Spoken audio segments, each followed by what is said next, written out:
জামিনদার নিশ্চয়।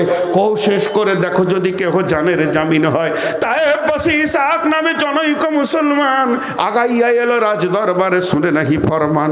কহিল বিনয়ে জামিন হলুম আমি সাইদের তরে, সে যদি নাহি আসে ফেরে জান দিব আমি জাল্লাদের করে। সূর্য অস্তে আগে না ফিরিলে কতল হইবে জামিনদার, জামিন নামাতে লিখিত হইল তার।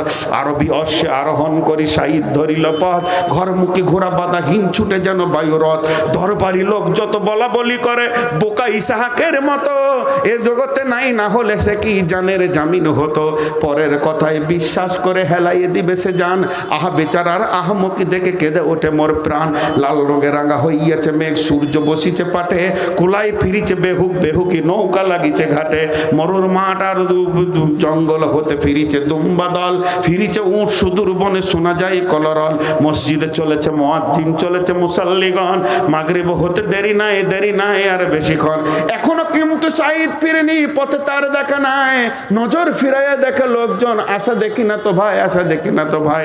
জাল্লাদ এলো এলো হাতিয়ার ইসাহাকের নিয়ে তার খাড়া, মুখে নাই তার সংকোচের ভার, উন্নত শিরে দাঁড়া।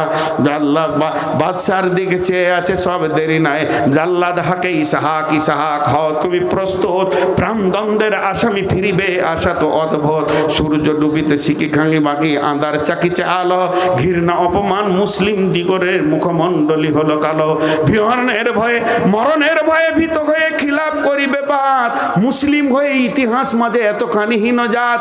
এইভাবে তারা ভাবছে বাকি বন্দিরা শাহিদ ফিরে হয়, জান দিব তাও ভালো, কিন্তু কোরআনে হাদিসে একটা লাল কালির দাগ মারতে দিব না। ফিরা হয় মুসলিমরা কোনোদিন ওয়াদা খিলাপ করে না। বাদশার দিকে চেয়ে আছে সব, দেরি নাই আর বাদশাহ হুকুম দিবে ইসাহাক কতল হয়ে যাবে। এমন সময় কাফেলা হতে উঠে জোরে চিৎকার, ওই ওই ওই ওই সাইদের ঘোড়া আসিছে তীর বেগে ছুটে, খুরের দাপটে পাথরে ফোলাই ফুলকি ফুটে। হাস্য হতে উতারিয়া সাইদ বুকে ইসাহাকে জড়াইয়ে ধরে, দানিল দুই গালে চুম্বন দিল, কত আসিস বুক উজাড় করে।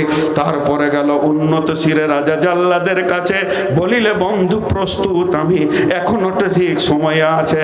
যখন জাল্লাদের কাছে গিয়ে বলছে আমরা প্রাণ দিতে ভয় করি না, ইমান দিতে ভয় করি, আমাদের ওয়াদা মজবুত আছে, এখনো সূর্য ডুবেনি। জাল্লাদের হাত কাঁপতে শুরু করেছে, আর তখনই তালোয়ারটা পড়ে গেছে। জাল্লাদ হাঁকে সারোয়ার, তোমারে কঠিন হস্তে সাইদ কতল হবে না। আমি পারবো না, শাহিদকে কাটতে পারবো না, আমার চাকরি চলে যাক, ডিউটি চলে যাক, এত বড় মহামানব কাটার ক্ষমতা আমাদের নাই। যাদের ওয়াদা এত মজবুত, যারা জান দিতে ভয় করে না, ইসলামকে সত্যকে প্রতিষ্ঠিত করতে